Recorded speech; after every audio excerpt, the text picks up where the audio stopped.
This evening we call Sowolu. Oh, and you said this bag that we have the same. It's your own. Maybe the twins for you. No, it looks like we have most of Okay, do you have different color of it? Okay. God bless you. Wow, good evening.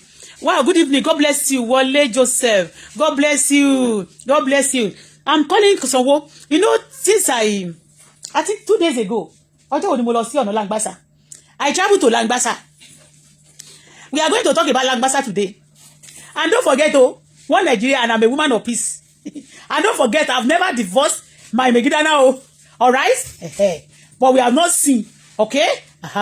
But because my spirit is, I'm boiling. I don't want to be talking. You don't be me. That's because today, I was angry. I'm busy angry. You understand? But now, that's why I'm not talking. I went to Langbasa.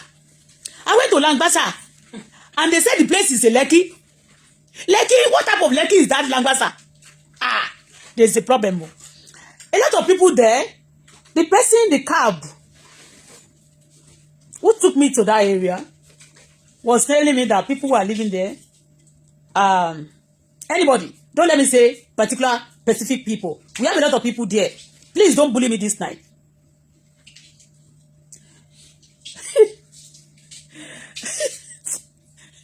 Olórí burúkú, wọ́n máa wá ṣá ní only I hope you bring your dog from Canada. Go and ask. Èmi ò fi wèrè kapọ̀. Ní ìlú Canada, mi fi wèrè gbàwé. Àwọn tó bá fi wèrè gbàwé níbi tó bá ti fi wèrè gbàwé níbi àwọn ṣẹ́tí ọdún sáà. Èèyàn ní kẹ́rọ̀ bè lọ́wọ́. Èmi Bọ́lá Fọláṣadé, wọ́n fi wèrè gbàwé Canada. Go and ask. Wọ́n fi wèrè gbàwé. Ní mental problem. So ti yẹn anything, ẹ má bully me, mo lè má rẹ́rìn sí, but if you torture me, if you mess up with me, nígbà tí mo bá rẹ́rìn sí, it's okay. But if I'm not laughing, tó bá gbòdì lára màá ṣépè fún ẹ o. Ó ti yé bẹ́ẹ̀. So just don't abuse me. Listen and listen careful. So my question is the ordinary person. I'm calling Sowolu. Sowolu Èkó ni mo ń pè. Mi ò pè ìwọ. Okay? So I was in Langbasa. I went to Langbasa and they said that Langbasa is a Lekki. That day, if that Lekki, that Langbasa encouraged me. Boya mba ti dé refinery Megidana mi ti dé bẹ́ẹ̀. Ó ti yé? So get to Langbasa. Do you know what I suggest? What they should do to Langbasa? Langbasa, they should build a house in that Langbasa because there's a lot of small houses like this and rent it for those people because you are cheating yourself.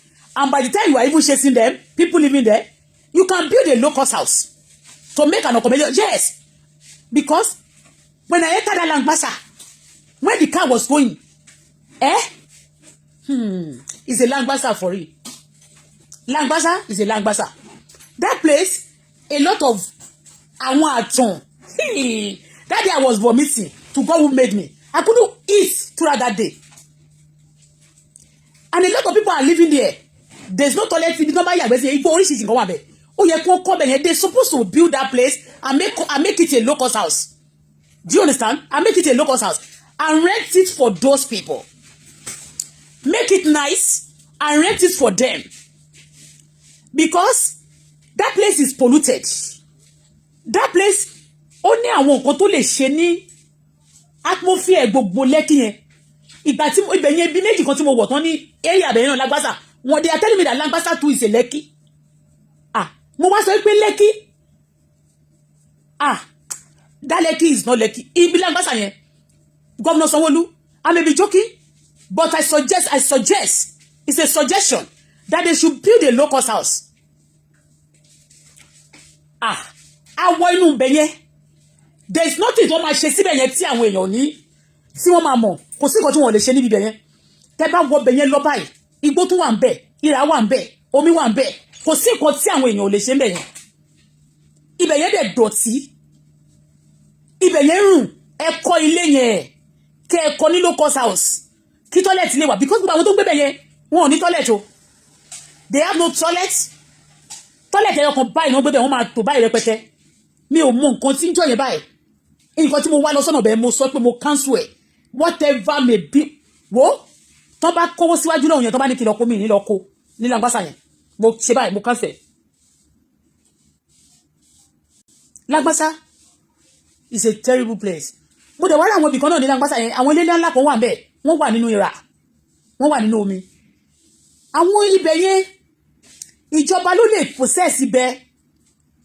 If government should possess the place and build a house there and selling it, if táwọn individual bá ń ra ilé síbẹ̀ tó ń ra ilẹ̀ síbẹ̀ yẹn, ibẹ̀ ò lè wá okay. Àwọn area àbíkan ní Lẹ́kì yẹn kò dá honestly kì í ṣe rọ́. Àwọn Lẹ́kì tó dá wà, àwọn tí ò dá ibẹ̀ yẹn Langbasa kò yẹ kán pè ní Lẹ́kì, ó yẹ kán fún lórúkọ bòmí ni. Langbasa yẹn mo fẹ́ lọ wo nǹkan kan bẹ́ẹ̀ ni ní ọjọ́ yẹn tí wàá mi lè jẹun ilé ayé fẹ́ fún ọ̀tá mi. That was on Sunday. Please gbogbo àwọn tó ń gbé ń bẹ̀ yẹn ó dà pé èèyàn ń jẹ ìyà seriously ni. Tó bá kọ́ ilé yẹn wọ́n lè kọ́ ní low cost house, wọ́n á rent ẹ̀ fún wọn. Bí wọ́n kọ́ ní room and parlour téèyàn kan bá ti ẹ̀gbá room tí wọ́n bá kóra wọn síbẹ̀ bí something ó sì dáa ju bí ó ṣe wà yẹn lọ. A life ayé àwọn èmi á máa sọnù. Àwọn tó wà ń bẹ̀ náà kó in fact ó disfigure Èkó. Èmi á máa fẹ́ ṣe àwọn àmẹ̀bọ díẹ̀díẹ̀ yìí tí bá rí àwọn ibìkan but ọkàn mi ò tí ì balẹ̀. Ní alọ́jọ́ yìí ó yẹ kí n take picture ni tí bá tètè sórí picture fóònù yẹn lè máa irritate mi á máa dàbí pé bóyá mo ń rí kinní yẹn ni mi ò lè record it. We close our eyes. My daughter too close her eyes.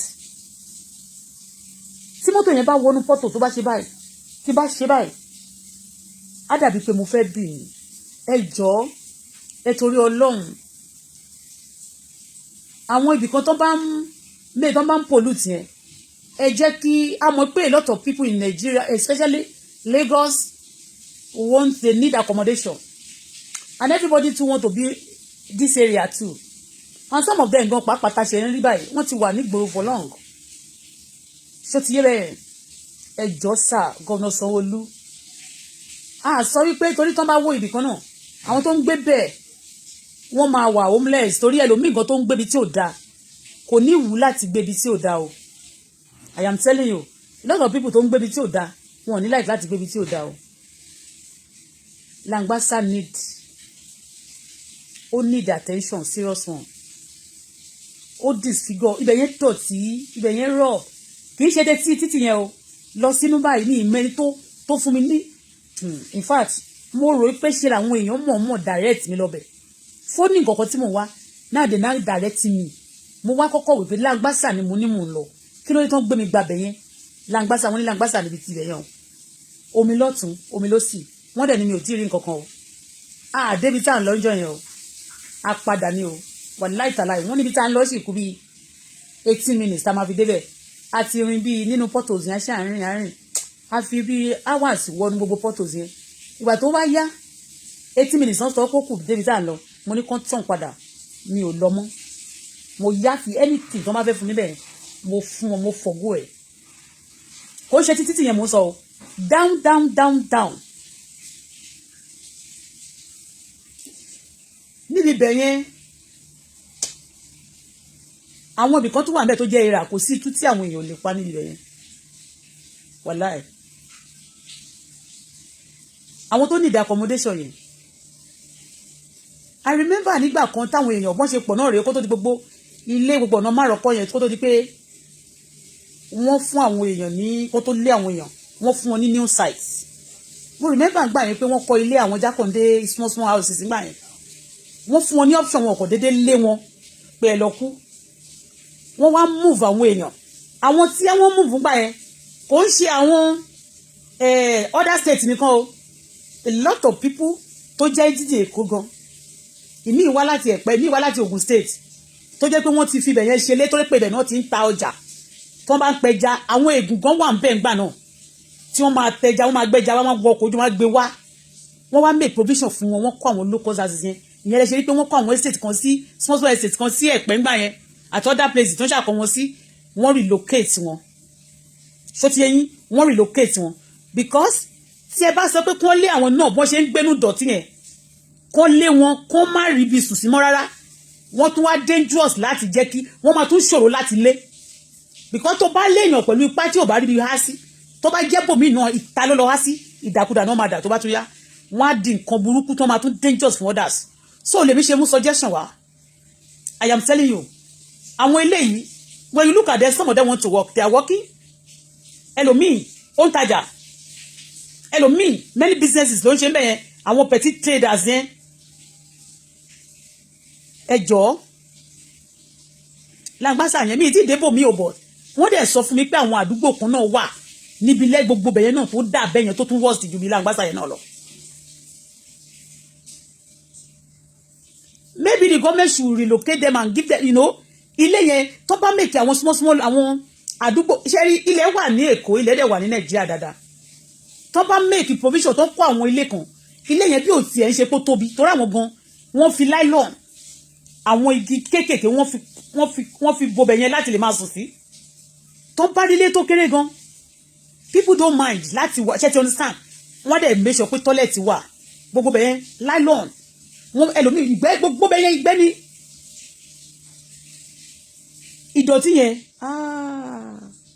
ó ti dọ̀tí tù ẹ jọ̀ọ́ mo dé àwọn ibì kan náà ní ẹ̀ẹ̀mejì péré ni mo sì jáde níjọ́ tí mo dé yìí o ibi méjì ló ti disturb mi bẹ́ẹ̀ yẹn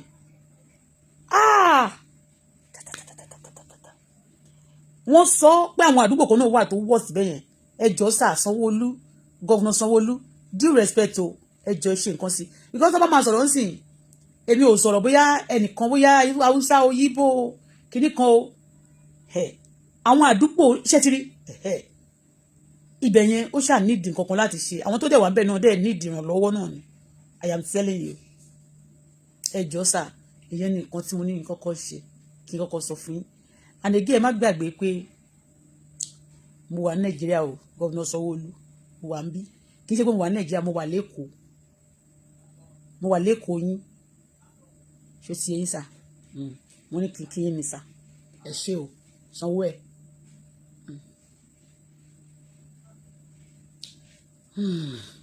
àì máa ní àwọn issues kan ṣùgbọ́n ṣe mọ̀ pé èèyàn ò kì í fẹ́ ru ẹlẹ́rù sórí kó máa drag tiẹ̀ lẹ̀lẹ̀ ìyẹn ni mo ṣe sọ pé tígi bá ti wó lugi tòkè la máa kọ́kọ́ yọ tí iná bá dẹ̀ jó èèyàn tó bá jọmọ ẹni Ọlọ́run jẹ́ kí iná jó wa Ọlọ́run dẹ̀ ń jẹ́ kó jí iná jọmọ wa wọ́n ní tara ẹni la máa kọ́kọ́ gbọ̀n.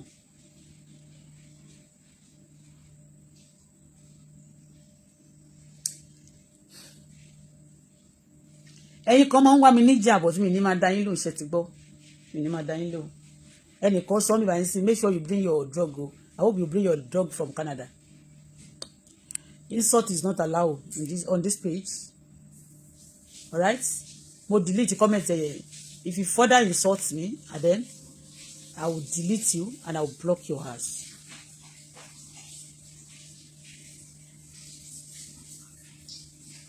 Somebody say so many places in mainland are far better than some area on the island. Yeah.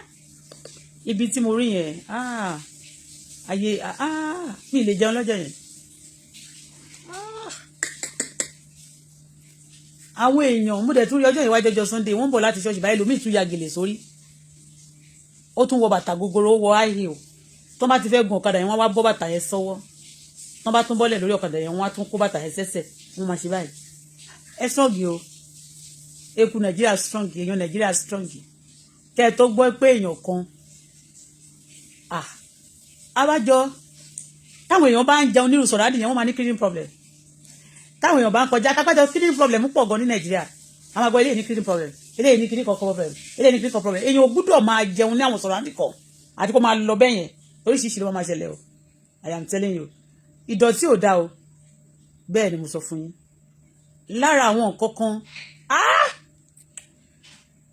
àwọn ibì kan wà tá a pè ní tó jẹ́ ibi tá a wà yìí àdúgbò àwọn olówó ni but àwọn àdúgbò olówó yẹn mo ìtún sọ fún yín authoritatively àdúgbò olòṣì táwọn èèyàn olòṣì ń gbé ní àwọn ìlú mìíràn ẹ má jẹ́ condemn ìlú wa our country is a wonderful country bẹ́ẹ̀ ni o but tá a bá mọ bá ṣe máa manage nǹkan àti bá ṣe máa ṣe àti bá ṣe ṣe nǹkan ló máa ń jẹ́ kí bá ṣe kíní ẹ̀ ló ṣe máa value àbí tó máa disvalue ṣé ti yé yín bí èèyàn bá ṣe ṣe nǹkan gbà mí ló ṣe máa value àbí bó ṣe máa tó dẹ̀ pé nítorí ṣe over disvalue ẹ̀ please let us do things that we value that we add more to our value not to disvalue us please. It's ó smell ó rùn ìdọ̀tí pọ̀ gan àwọn èèyàn dẹ̀ ń sùn bẹ̀. Ìgbà míì tán bá sọ pé àwọn èèyàn dédé nǹkan kan dédé ṣe àwọn èèyàn tán bá sọ pé àwọn èèyàn ń gbé Lẹ́kì sí irú bẹ̀yẹn sí mu ní àwọn èèyàn wá sọ pé wọ́n ní Lẹ́kì wọlé ń gbé we are living in Lẹ́kì ó ga o wọ́n ti blackmail Lẹ́kì àwọn èèyàn blackmail Lekki gan ṣá. Anyway, ẹ jẹ́ kí ìmọ́tótó borí àrùn mọ́lẹ̀ bí ọyẹ́ ṣe ń borí ooru. Ìdọ̀tí ò dáa. Àwọn èèyàn náà ò dẹ̀ ní choice nígbà tí ò bá sí nǹkan a good plan tí ò sí corporate ilé ẹ̀ kì í ṣe pé plan kan àbílẹ̀ kan wà ń bẹ̀ everybody kàn máa gbé ìdí bíi pé inú igbó ni wọ́n wà tí wọ́n máa yàgbẹ́. Langbasa yẹn ìgboro ni kì í ṣe abúlé. Langbasa ò kì í ṣe abúlé, ìgboro ni. Ṣùgbọ́n quite unfortunate àwọn èèyàn wọn ò mọ value bẹ̀yẹn náà.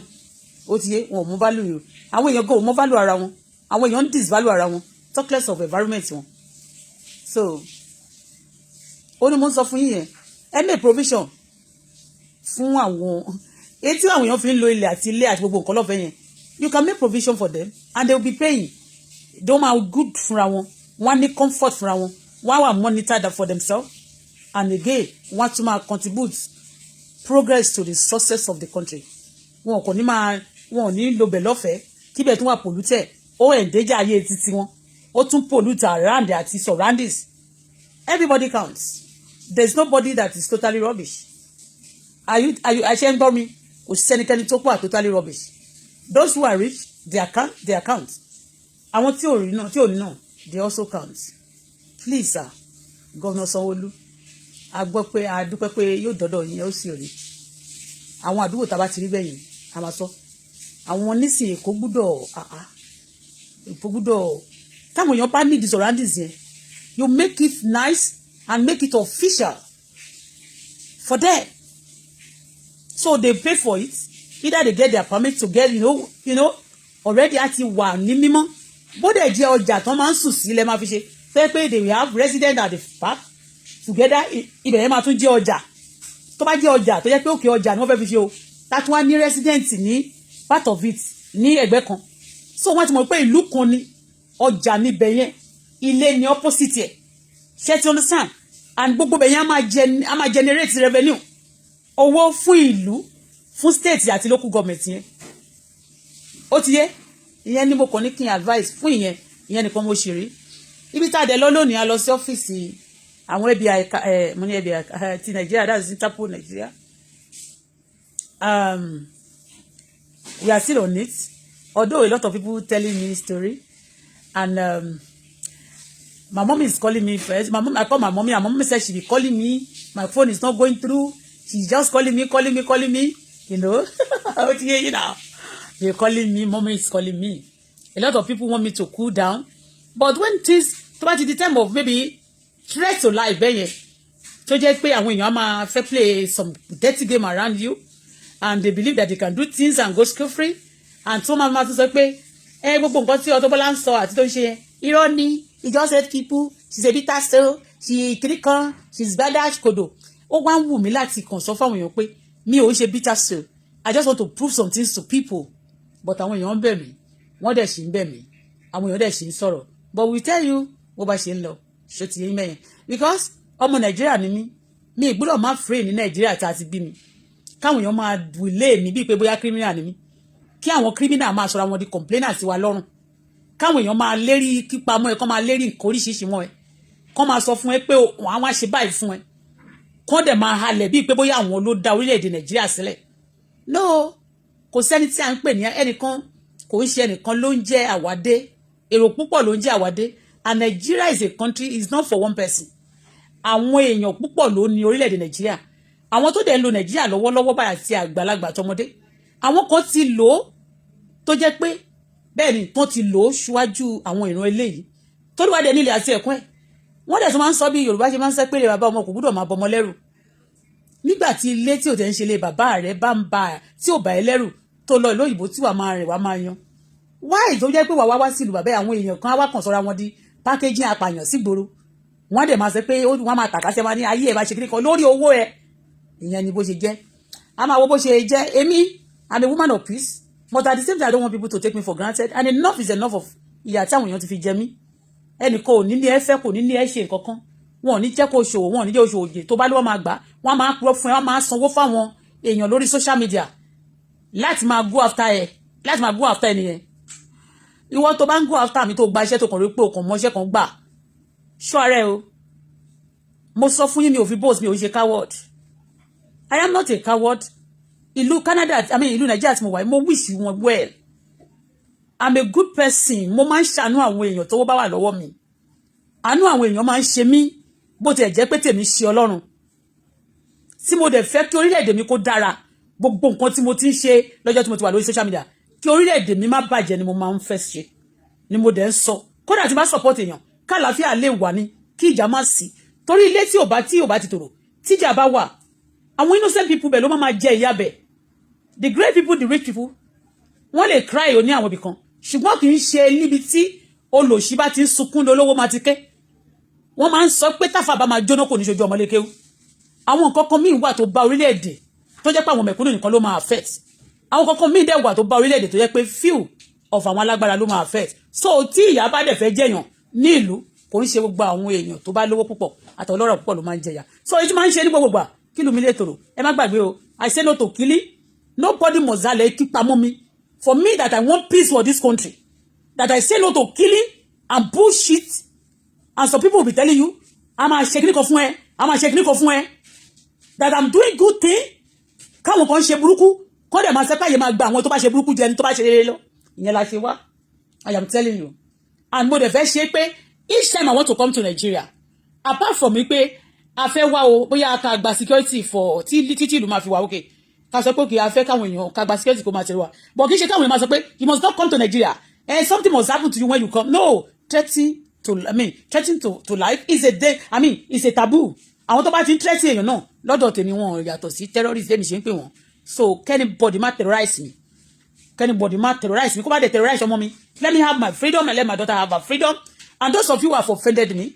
when you intibodi fẹ́ ṣe ni pé tábàjọ lọ tẹ bá lè tó bá tender apology and for troubling me for long time compensation too that's it so that àwọn òyìnbó náà lè mọ̀ pé mi ò parọ́ mọ́ anybody because Nigeria now they say she's jealous she just want to bring those people down kò kí ń rọ́lọ́go ó fẹ́ bring wọn down ni Nigeria mo wà báyìí o láti prove àwọn èèyàn pé mi ò gbógun sí anybody oore ni mo ṣe nípa niceness mi làwọn èèyàn take me for granted lé lórí ìyẹn bó ṣe jẹ́ mi ti fẹ́ sọ̀rọ̀ púpọ̀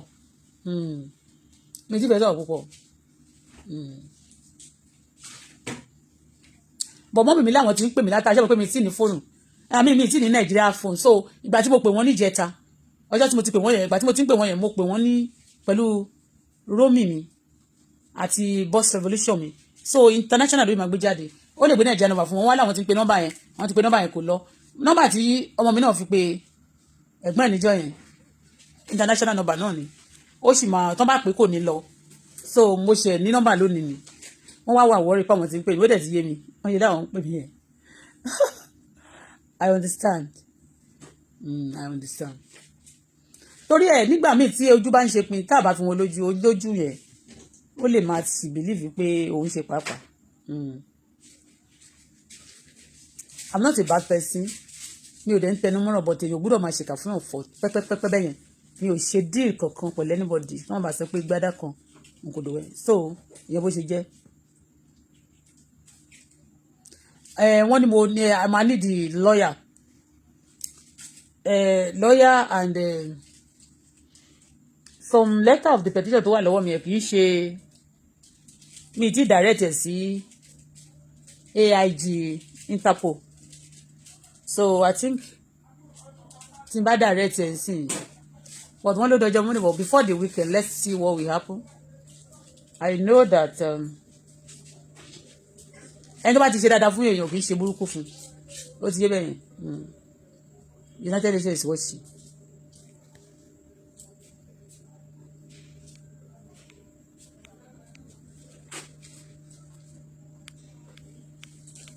So wọ́n ní ọ̀la òṣìṣẹ́ holiday wà lọ́la so we see what we going to see what will happen.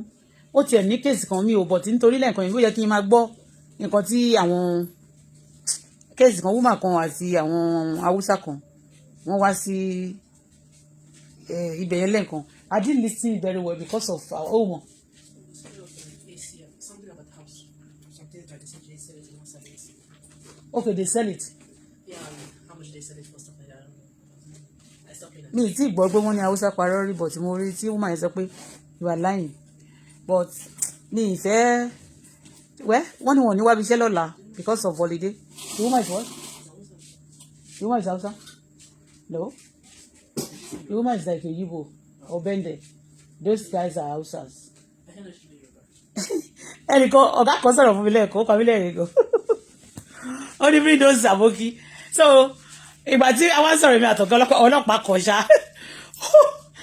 mo wá ń sọ ẹ má bínú ẹ̀yin èèyàn mi mo ní Yorùbá ni mi but mo máa ń like àwọn Haúsá ju nǹkan tí Yorùbá ti ṣe fún mi ṣó ti ṣe bẹ́ẹ̀ ẹni ẹ wá ní ẹ bí mo ṣe rí òun yìí sí pé sọ mo prefer àwọn àbókí tó ta sí àyè ju òun lọ́mọ ní etí Yorùbá ti ṣe fún mi tó ti fojú mi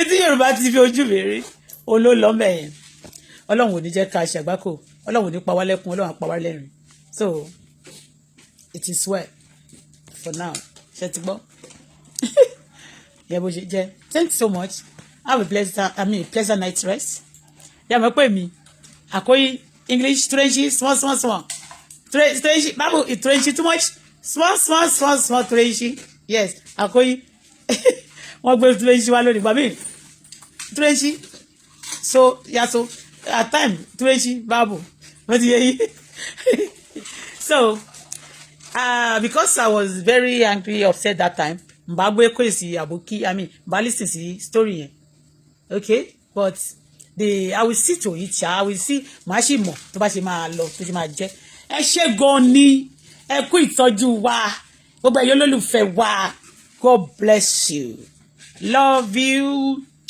enjoy your holiday ètò àwílò ní ẹlẹ́dàá májò jẹ́ àsọmọ orí mi gbọ́ ò ní gbàbọ̀dé tọmọ mi ò ní gbàbọ̀dé tọkọ mi ò ní gbàbọ̀dé tàwọn olólùfẹ́ mi ò ní gbàbọ̀dé a ò ní ṣìṣe a ò ní ṣẹsẹ̀ gbé a ò ní ṣìrìn a ò ní tójú ohun dójú ikú ìpinnu ọ̀tá ò ní ṣe lórí ayé wa gbogbo ohun tí ọ̀tá ti gbà lọ ẹlẹ́dàá ṣẹ̀dá yóò dá padà ẹlẹ́dàá tó dá ìsìnkú lọ sí òní padà yóò dá padà ohun tá a pàdánù ní orílẹ̀-èdè wa tí ń ṣe ìfẹ́ ohun tá a pàdánù ní orílẹ̀-èdè wa tí ń ṣe ìṣọ̀kan ohun tí a pàdánù ní orílẹ̀-èdè wa tí ń ṣe àlàáfíà ọlọ́run yóò dá padà ọlọ́run yóò wo ilẹ̀ wa sàn ojú rere ọlọ́run yóò máa bá orílẹ̀-èdè wa ṣiṣẹ́ ìbànújẹ́ yóò yẹra kúrò fún wa ìfẹ́ tí ò kì í ṣẹ̀tàn láyé ẹlẹ́dàá ṣẹ̀dá yóò dá a sílẹ̀ wọn ò ní fi wá ṣàwátì a ò ní parẹ́ nínú ayé a ò ní fi àìsàn lo ìgbà ìyẹn tí ẹ̀yin olólùfẹ́ mi àtèmi àtọmọ mi àtọkọ àti gbogbo ẹ̀yin tí ẹ bá ṣe dáadáa fún wa a ò ní ṣìṣe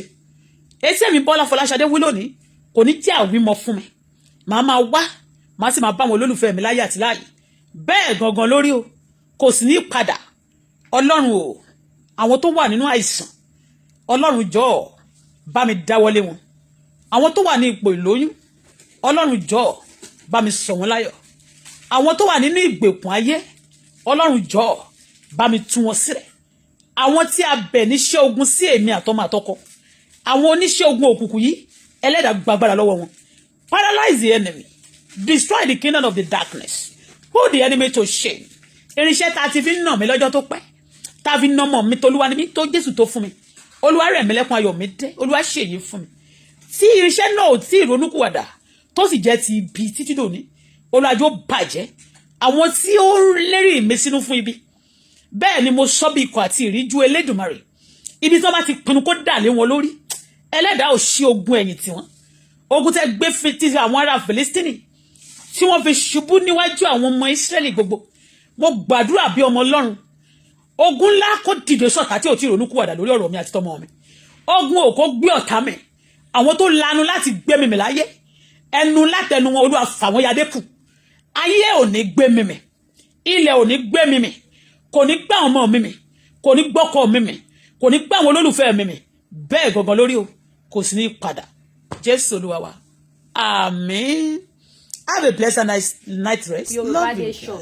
Bá wa pín ètò yìí síta ojú òní tí àbúrò òní ṣẹlẹ̀ sí ìyàwó òní dákẹ́ àní dákẹ́ a continue náà ni láti máa create awareness Olódùmarè á dẹ̀ fún wa ṣe gbogbo làálàá kókó jọjọ ariwo wa kò ní já sásán ní àṣẹ Ìdùmarè. Yorùbá Nation no going back ẹ wá ra aṣọ ni mò ń tà o sọ́mà ti dé mo láwọn aṣọ tẹ́lẹ̀ fi rọ́ọ̀kì sọ́mà tó jẹ́ native